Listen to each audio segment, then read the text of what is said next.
So in this video, I'm going to tell you how I'm able to do one guitar arrangement a day, and I'm going to take you through my whole evolution, okay? Where I started and why I was very slow, and everything that I implemented along the way to get to where I am now, where I'm able to do an arrangement in let's say it's usually from 1 to 7 hours. Can I make one guitar arrangement a day? Absolutely.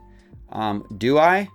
No, I don't. I got other stuff going on. But the point is that I can. Okay, so here's how I used to do it. All right, here's why I used to not be able to do this or even come close to it. I remember back in the day, I would take a song that I wanted to learn, and I would pull it up on YouTube, and then I would sit there with my guitar in my lap. Some of you may be familiar with this, and I would go measure by measure. I would go to the first measure, and I would try to figure out how I was going to play the piece, right? And then once I painstakingly figured out how I was maybe going to do that, then I'd go to measure 2. And then I realized, oh crap, measure 2 is over here. So now I got to change measure 1, right? Blah, blah, blah. Then the next day I'd come back and crap, I actually forgot what I was doing for that measure. So in the beginning, I wouldn't write anything down. I would just go measure to measure with my guitar in hand. And it took freaking forever, all right? It took a really, really long time. And I do not recommend you do it like that, okay? So the next kind of evolution that I had was that I started to try to write things down. So I'd actually have a blank piece of tab paper, and I would try to, write what I was doing down so that I didn't forget it. The problem with that is that it's really hard to change anything that you've done, right? You have to erase stuff. Your paper gets all smudgy, and it's almost more trouble than it's worth, in my opinion. After that, I actually started recording what I was doing with the voice recorder app on my iPhone.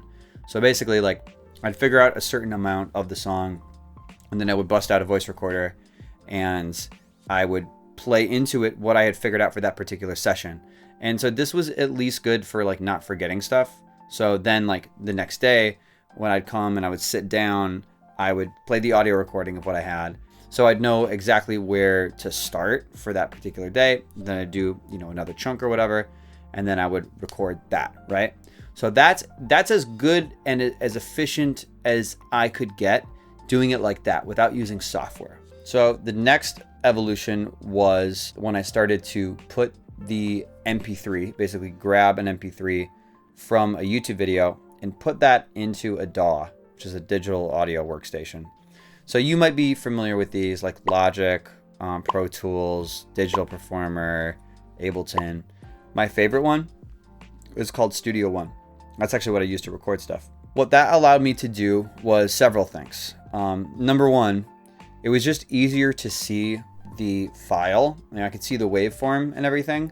And it made it a little bit easier to kind of scrub through the audio file and find the particular spot that I wanted. In addition to that, having the audio in a DAW would allow me to transpose the file.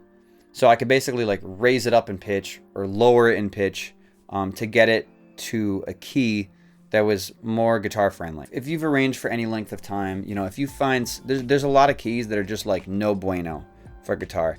Guitar is not like keyboard, right? Where every key is fairly equal. So finding a key where, you can take advantage of the open strings on the guitar is essential with every arrangement you do.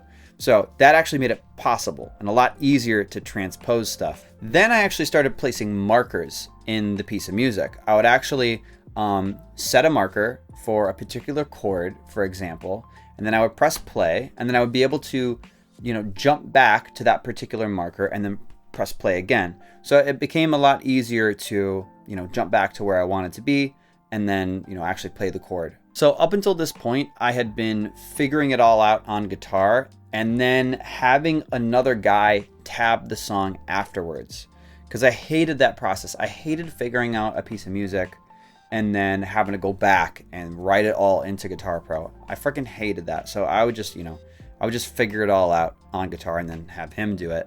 But what I found is that once I started using Guitar Pro and I got familiar with it and I kind of developed some quick ways of using the software, it quickly became apparent that, wow, it's actually better to just do the tab while I'm figuring out the piece of music, right? mind blown. The ultimate evolution came actually not that long ago. I'd say maybe a couple years ago when Guitar Pro came out with version 8. And that allowed me to basically take the audio file, the MP3 file, and drop it into Guitar Pro and then sync that file up to the score so that anywhere I was in the audio, I was in the exact same spot in the score, basically in the tab. Dude, this saved so much time. And if you're a guitar arranger and you're not using Guitar Pro 8, I highly recommend it. It's probably one of the quickest, easiest ways to speed up your workflow is to just start using Guitar Pro 8 and start dropping the file in, learn how to sync the file up. It's just going to save you so much time because you never really have to scrub around. And it makes it so easy to know exactly where you are in the particular tune you're working on. You don't have to put markers or anything. And the fact that you're doing the tab right there in the same program that the audio exists so that they're always locked right in. And you can really easily just like press play, listen to your MIDI, mute the audio, and see how your piece is sounding even before you're able to play the thing, even before you're able to like learn the piece and get it in your fingers well. So once I started doing that, that was a huge game changer. Now, the next leap I took was this. So this is my MIDI guitar, okay? I've talked about this in another video, but I basically got this guitar. It was like $1,500 or something like that, and it's able to transmit MIDI. I also got this like special box here, over here. You can't see it, it's too dark.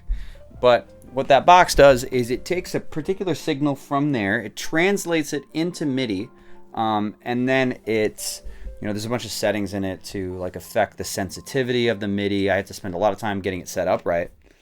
But what I was able to do was hear a particular passage or chord in a piece of music I was working on, figure that out on the guitar, and then just literally play the thing. And then it would show up in Guitar Pro. This was a huge change for me. Not just the guitar and the input method, but the way it changed my whole process is I started putting in rhythms first into Guitar Pro because I needed to. And then I would take this particular guitar and I would be able to play the notes that I was hearing, and it would overwrite those rests with the correct pitches. And this way of doing things like exploded the speed at which I was able to do arrangements, right? Not only did I have this input method with a guitar, I mean, that's like absolutely game changing, but separating the rhythm part of the process and the pitch part of the process was like absolutely huge for me. And later on, what I realized is that the real time saver isn't even the MIDI guitar. It's doing the rhythms first. It's beneficial to separate those two tasks, right? You kind of like batching tasks. So you do all rhythms, you're only thinking in rhythms and you're just getting those in. Then your brain gets to kind of switch gears and just think about pitches. In addition to that, slicing the piece into these rhythmic chunks makes it really easy to select a particular rhythmic chunk, let's say a couple notes or a chord or whatever, and press the spacebar and just hear it. You just hear it immediately. You can press the spacebar over and over and over again, and it's going to play the exact spot that you have selected. Dude, this was like probably the biggest hack that I discovered, and it was because I went through this whole process of getting this guitar, and believe it or not, I don't even use this guitar anymore. So I actually switched to doing a whole other method, which made my arranging even faster.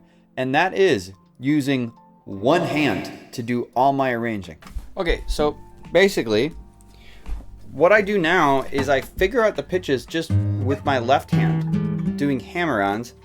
And I take this particular mouse. This is a Logitech G502 Hero, and this is actually the mouse that we use in my arranging course, and it's got this tilt function and it's got a scroll function, and that plus an app called, I think it's called X Mouse Button Control, allows me to do all my navigation with just the scroll wheel here. I bound all the important Guitar Pro functions, the ones that I like, the ones that I use the most, on this mouse. And then I just, I figure stuff out with my left hand. And then as I'm doing that, I input it with my right hand, and I'm like a wizard. It's insane how fast this is. So of everything I've talked about so far, syncing your files in Guitar Pro, putting rhythms first, and getting a mouse where you can bind enough things to it to do like pretty much all of your arranging with one hand, that is going to save so much time if you get used to that process. At least I did, and that's why this is pretty much the main reason I'm able to do arrangements so fast is not because like I'm some god level decision maker or my ear is like god level. I mean, my ear is pretty good, but you know, my ear's been pretty good for a while. You know, I've been doing arrangements for a long time, but I was nowhere near as fast at arranging as I am now. And this is the easiest, quickest stuff you can do, in my opinion, to make the process go quicker. Now, if you want to learn more about guitar arranging, I have a whole course on it. There's going to be a link below in the description to book a call with me, and we'll get on and we'll chat for a second and just like see where you're at with guitar arranging, see if I would be a good fit to help, and if that's the case, we can talk more about it and dive into it. You know, it's not just about that stuff. It's also about getting better at the process, okay? So it's one thing learning the process the way that I do it, but it's another thing actually employing it and having the tools there to actually get you better at that process, right? To get you better at it long term.